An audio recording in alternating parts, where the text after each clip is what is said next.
Big बार में आपका स्वागत है। मैं हूं देवेंद्र सिंह। हमारे साथ टीकाराम जूली साहब मौजूद हैं, नेता विपक्ष। कांग्रेस के लोकसभा को लेकर किन मुद्दों को लेकर तैयारी आप साफ तौर पर देख रही हैं? देखिए, पहला मुद्दा तो हमारी जो पिछली सरकार थी, जिसके ऐतिहासिक काम राजस्थान की जनता के लिए हुए थे, उन कामों को ये सरकार रोक रही है, योजनाओं को बंद कर रही है। जैसे ओपीएस है, पूरे देश की एक बहुत बड़ी स्कीम जो बीजेपी गवर्नमेंट ने बंद की और राजस्थान ने इसको वापस चालू किया। आज उस पे भारतीय जनता पार्टी की सरकार क्लियर नहीं है। हमने विधानसभा के अंदर भी पूछा कि भाई आप ओपीएस को जारी रखेंगे कि बंद करेंगे, तो वो कोई जवाब अभी उनका नहीं आया है, साइलेंट है। तो उनको लग रहा है कि लोकसभा के बाद में वो इसको चेंज करेंगे। दूसरी बात चिरंजीवी है, चिरंजीवी योजना को बंद कर दिया। इतनी शानदार स्कीम जिसको दूसरे स्टेट मॉडल मान के अपने यहाँ लागू करना चाह रहे हैं। खुद भारत सरकार सर्वे करा रही है, गुजरात सरकार ने सर्वे कराया है और साउथ तक के कई सरकारें हैं जो चाहती है कि हम भी इस प्रकार की जो रखें। लेकिन इन योजनाओं को बंद कर रहे हैं। किट बंद कर दिए हैं, अन्नपूर्णा किट, इंदिरा रसोई का नाम बंद कर दिया है। तो ये सारी चीजें हैं। साथ के साथ क्योंकि ये चुनाव, देश का चुनाव है, मोदी जी ने जो वादे किए जनता से, अच्छे दिन लाने का वादा किया, महंगाई कम करने का वादा किया, युवाओं को 2 करोड़ रोजगार हर साल देने का वादा किया, 100 दिन में काला धन वापस लाने का वादा किया, किसान को आमदनी दुगनी करने का वादा किया। तो वो कहाँ है सारी चीजें? इन सारी चीजों को भी लेके हम जनता के बीच में जाएंगे। सर, इन्हीं सब चीजों को लेकर आपने विधानसभा चुनाव भी लड़ा था और काफी हद तक टक्कर भी दी, और उसके बाद भी जब विधानसभा चुनाव के बाद भी एक परिणाम जो था श्रीकरणपुर का, वो आपके पक्ष में भी आया था। तो लेकिन क्योंकि यही मुद्दे विधानसभा में भी थे और यही मुद्दे अब लोकसभा में, और उनकी सरकार की जो उपलब्धियां बीजेपी अपने आप को गिनवा रही है, तो कैसे, क्या आपको लगता है कि कुछ नए सिरे से सोचे जाने की जरूरत है, या नए प्रत्याशियों को मौका दिए जाने की जरूरत है? क्या इसमें भी स्ट्रेटेजी को चेंज करने की तैयारी है? ऐसा नहीं है। जो सर्वे चल रहे हैं, पार्टी के पर्यवेक्षक लगाए गए हैं, उन सब से जो नाम निकल के आएंगे, जो जीतने वाले चेहरे हैं, उनको टिकट देंगे। तो कब तक है संभावना? जल्दी है। अभी राहुल गांधी जी भारत जोड़ो यात्रा में चल रहे हैं। जैसे यात्रा से बीच में समय मिलेगा तो मैं समझता हूँ बहुत ही जल्दी अभी इस चीज को करेंगे। बाकी पार्टी ने अपनी तैयारी पूरी कर रखी है।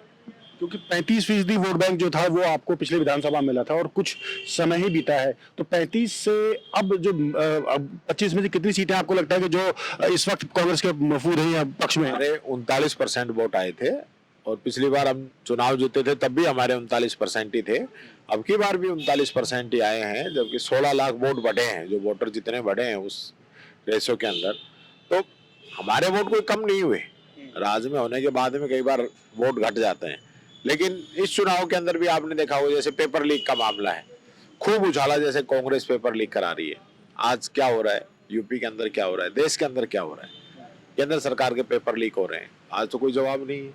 अब भारत सरकार कानून बना रही है पेपर लीक पे, इसका मतलब वो पूरे देश की समस्या है। वो कानून बना रहे हैं 1 साल से 10 साल की सजा, हम बना रहे हैं उम्र कैद की सजा। वो बना रहे हैं 1 लाख से 10 लाख का जुर्माना, हम बना रहे हैं 10 लाख से 10 करोड़ का जुर्माना। हम जो सरकारी नौकर अगर कोई है वो अगर शामिल है तो नौकरी से बर्खास्त भी कर रहे हैं। तो उनसे कड़ा कानून राजस्थान सरकार बना रही है। तो आज तो कोई जिक्र नहीं करते। आज ये क्राइम की बात करते थे, रोजाना रेप हो रहे हैं, बलात्कार हो रहे हैं, बच्चियों के साथ बलात्कार हो रहे हैं, महिलाओं की सुरक्षा खत्म हो गई है, सरेआम गोलियां चलाई जा रही है, गंडासों से काटा जा रहा है। तो वो सारी चीजें कहाँ चलेगी? जो ये मुद्दे इलेक्शन से पहले जिस प्रकार से कह रहे थे कि राजस्थान में क्राइम बढ़ गया, आज वो चुप क्यों है?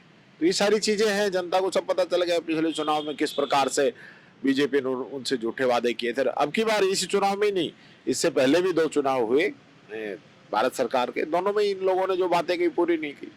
कांग्रेस के पक्ष में एक बात इस बार राजस्थान को ये भी है कि क्योंकि सोनिया गांधी जी यहाँ से राज्यसभा में गई हैं, तो इसको लेकर भी कांग्रेसी उत्साहित हैं। लेकिन ये भी कहा जा रहा है कि अब कोई गुटबाजी नहीं है, यानी सचिन पायलट को बाहर भेजने के बाद ऐसा माना जा रहा है कि कहीं ना कहीं सचिन के जो समर्थक हैं या कोई एक समुदाय या उनके जो लोग हैं उनमें एक हतोत्साहत वाली बात आ रही है। आप इसको किस तरह से देखते हैं?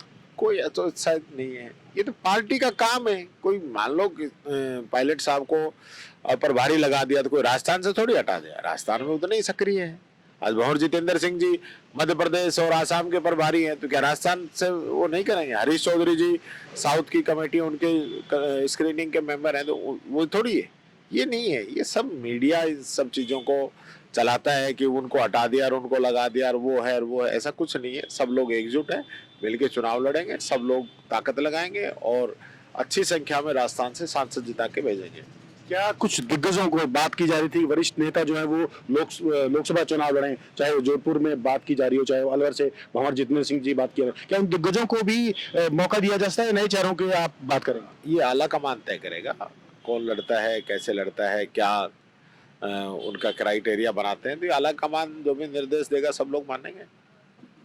तो टीकाराम जूली साहब निरपेक्ष साफ तौर पर मजबूती से कांग्रेस की बात जो है वो न केवल विधानसभा में रखते हैं बल्कि अब जमीनी स्तर पर लोकसभा चुनाव में भी तैयारी से जुटे हैं। Devendra Singh, big Y, Jaipur.